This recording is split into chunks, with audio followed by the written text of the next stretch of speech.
Bom, vamos falar então agora de um tópico bastante interessante, que é a representação de frações em binário. Eu não vou falar representação de frações em outras bases, porque a ideia é basicamente a mesma, tá?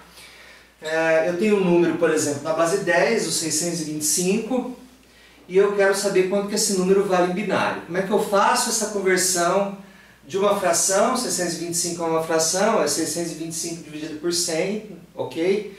Como é que eu faço a conversão dessa fração para binário, né? Quando o número é inteiro, eu divido por 2. Quando o número é fracionário, eu multiplico por 2. É simples assim, tá? Então, o que você vai fazer? Você vai multiplicar o número por 2 e pegar o piso da multiplicação. Você vai aplicar a função piso no resultado da multiplicação. Então, aqui eu peguei, ó, 625, multipliquei por 2, deu 1,250. Qual que é o número inteiro abaixo de 1,250, né? Qual é o número inteiro mais próximo, mais para baixo, para o lado do piso, né? de 250? É o número 1. Então eu pego o número 1 aqui, ok? Tira esse 1, retira esse 1 desse resultado, vai dar 0,250. Aí eu continuo o processo, multiplico por 2 novamente, tá? Isso aqui dá meio e dá 0 aqui. Então, o piso desse número aqui é 0, tá? Então, pego esse número aqui e tiro o 0 dele. Vai dar o quê? Ele mesmo, 0,5, tá? Multiplico esse número por 2, dá 1. O piso de 1 é 1, tá?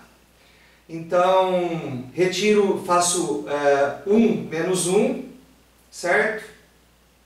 O resultado para mim é 0. Vezes 2 dá 0, tá? E quando dá 0, eu paro. Ah, professor, e se não der 0? Pode acontecer de não dar 0? Pode acontecer de você ter uma dízima periódica em binário, tá? A gente vai falar sobre isso no próximo exemplo, que é bastante interessante, tá? Bom, espero que vocês tenham entendido o processo, né? Basicamente não tem muito segredo, né? Você multiplica por 2, né? Faz o piso, aí faz o número, que é o resultado da multiplicação, menos o piso, você tem esse valor aqui. Multiplica por 2, pega o piso, esse menos o piso dá esse, multiplica por 2, né? Dá esse cara aqui, esse menos o piso dá 0, multiplica por 2 dá 0 e separa, né? Não tem muito que você ver aí, tá? Aí você quer conferir se você acertou, né? Então você vai fazer aqui, ó, você vai fazer a conta, ó, 1, 0, 1 na base 2, quanto que vale? Aqui é 2 a 0. Aqui é 2 a menos 1, 2 a menos 2, 2 a menos 3.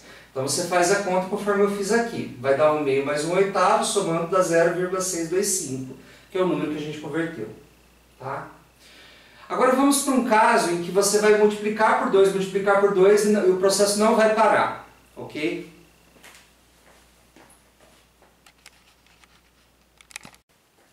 Muito bem. Vamos mostrar agora para vocês um caso em que a conversão da base 10 para a base 2 resulta numa dízima periódica na base 2, né? Como que isso acontece? Veja, eu pego o 0,3 e quero converter para a base 2. Então, multiplico por 2 aqui, dá 0,6. Pego o piso, dá 0. 0,6 menos 0 dá 0,6. Multiplica por 2, dá 1,2. Pego o piso, dá 1. 1,2 menos o piso dá 0,2. Vezes 2 dá 0,4. Aqui dá 0, né? 0,4 vezes 2 dá 0,8. Pego o piso 0. 0,8 vezes 2 dá 1,6. Pego o piso 1. E 0,6 vezes 2 dá 1,2. Mas note o seguinte, que 1,2 já apareceu aqui. Ok? Então esse processo ele vai se repetir indefinidamente, né? Esse bloco de números aqui é a nossa dízima periódica na base 2. Tá certo? Então como é que nós representamos isso, né? Geralmente você coloca um traço em cima ou embaixo dos números que estão se repetindo quando você quer dizer que aquilo ali é uma dízima, né? Que aqueles números ali formam uma dízima. Então aqui nós temos o número representado como dízima na base 2. Aí você me pergunta, bom, professor, eu quero conferir se eu acertei. Como que eu faço? Bom, então como é que eu confiro se eu acertei? eu vou ter que fazer uma conta aqui com potências decrescentes de 2, né? Então o primeiro número eu vou multiplicar por 2 elevado a 0, que é o número antes da vírgula. O número que está imediatamente após a vírgula, eu tenho que multiplicar ele por 2 elevado a menos 1.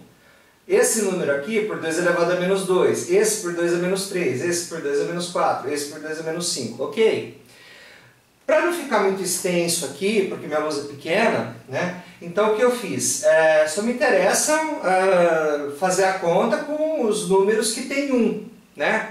Só me interessa multiplicar os números com potência, em que 1 é o coeficiente que está multiplicando a potência de 2, certo? Então, eu vou pegar só os 1's aqui, ó. Então 1 vezes 2 elevado a menos 2, mais 1 vezes 2 elevado a menos 5, mais 1 vezes 2 elevado a menos 6, mais 1 vezes 2 elevado a menos 9, mais 1 vezes 2 elevado a menos 10, mais 1 vezes 2 elevado a menos 13, ok? E eu vou fazer a conta aqui, não vou somar todo mundo aqui, eu vou somar só até 2 elevado a menos 9, tá? Vou somar só até 2 elevado a menos 9. Se eu fizer essa conta na calculadora, vai me dar esse valor aqui, 0,2988125. Veja que não deu 0,3. Deu um valor muito próximo de 0,3, mas não deu 0,3. Por quê? Porque, se você reparar bem, isso daqui é a soma de duas séries geométricas, tá? E para você ter o resultado exato, você teria que calcular uma soma infinita, que é a soma de duas séries geométricas, ou seja, duas somas infinitas, né? Você teria que calcular duas somas infinitas, que seriam a soma das duas séries geométricas, ok? Então, se você é uma pessoa intrigada, como eu, curioso, né? Você vai querer fazer essa conta, né? E nós vamos fazer essa conta aqui, e nós vamos mostrar que realmente dá 0,3 quando você faz a conta, quando você soma a série toda, ok? Lembrando que a soma de uma série geométrica é A0 dividido por 1 menos a razão da série, onde A0 é o primeiro termo, né? E R é a razão. R é o Q, né? Em alguns textos a gente chama de Q. Aqui eu vou chamar de R, tá? Então eu pego o primeiro termo, divido por 1 menos a razão, eu tenho a soma da série infinita, tá? Que representa a minha série geométrica. Então o que eu vou fazer agora? Eu vou rearranjar esses termos para mostrar para vocês que realmente o resultado dá 0,3, ok? Veja como isso é interessante, né? O que eu vou fazer aqui? Eu vou fazer um reagrupamento, né? Então veja que para uma sequência, primeiro vamos falar de uma sequência, tá? Para uma sequência ser uma série geométrica, a razão, quer dizer, o número que você está multiplicando para ser o próximo termo, tem que ser constante, né? Então, se você pega 2 elevado a menos 2 para 2 elevado a menos 5, né, você multiplicou por 2 elevado a menos 3, né? Certo? Aqui você multiplicou por 2 elevado a menos 1. Aqui você multiplicou por 2 elevado a menos 3. Aqui você multiplicou por 2 elevado a menos 1. Então veja que está variando, é porque você tem duas séries, tá? Então eu vou reagrupar isso da seguinte maneira. Ó. Daqui para cá, né? Daqui para cá, né, eu pego eles de forma alternada, né? Então, ó, 2 elevado a menos 2, mais 2 elevado a menos 6, mais 2 elevado a menos 10, tá?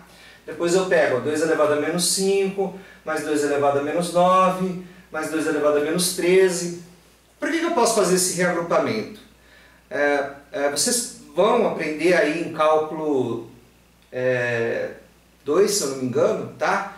Soma de séries geométricas, e quando a série geométrica é convergente, então quando você tem uma série convergente, você pode reagrupar os termos e a série vai continuar convergente, tá? Então eu posso fazer isso porque a série é a soma de duas séries convergentes, então eu posso reagrupar os termos, tá? Veja, né? Como que eu calculo a soma então dessa série geométrica? Isso aqui é uma série geométrica, tá? Se você pegar os termos isoladamente, você tem uma progressão geométrica. E aqui você tem a soma da progressão geométrica. A soma da progressão geométrica a gente chama de série geométrica, tá? Eu falei série geométrica e não expliquei, mas eu acabei de explicar agora, tá? E aqui a gente tem uma progressão geométrica também, ó, razão menos 4, né, ó. Se você multiplicar 2 a menos 5 por 2 a menos 4, você tem 2 a menos 9. Multiplica 2 a menos 9 por 2 a menos 4, você tem 2 a menos 13. Aqui a razão também é menos 4, ó. 2 a menos 4 vezes 2 a menos 2 dá 2 a menos 6. 2 a menos 4 vezes 2 a menos 6 dá 2 a menos 10, tá? Então você tem uma progressão geométrica aqui, você tem a soma da progressão, tá? Os termos isoladamente são a progressão, mas aqui você tem a soma da progressão, tá? E aqui você tem a soma de uma progressão também. Então como é que você faz, como é que você calcula essa soma? Com aquela fórmula que eu falei anteriormente, ou seja, você pega o primeiro termo aqui é 1/4, e aqui 1 menos a razão é 2 a menos 4, tá? Aqui é o primeiro termo, 2 a menos 5, que dá 1 sobre 32, dividido por 1 menos a razão, que é 2 a menos 4. Tá? 2 a menos 4 é 1 sobre 16, 1 menos 1 sobre 16 dá 15 sobre 16. Perceba que as frações elas têm o mesmo denominador, né? Se elas têm o mesmo denominador, você pode somar os numeradores aqui, ó, tá? Ok? Então aqui dá 15 sobre 16, que é o denominador comum dessas duas, tá? E aí você vai somar os numeradores aqui. Ok? Então você somando os numeradores, você vai fazer o MMC aqui, né? Mínimo múltiplo comum, vai dar 32, né? Aí 32 dividido por 4 dá 8, 32 dividido por 32 dá 1, vezes 1 dá 1, então 8 mais 1, 9, tá? Então aqui dá 9 sobre 32, né?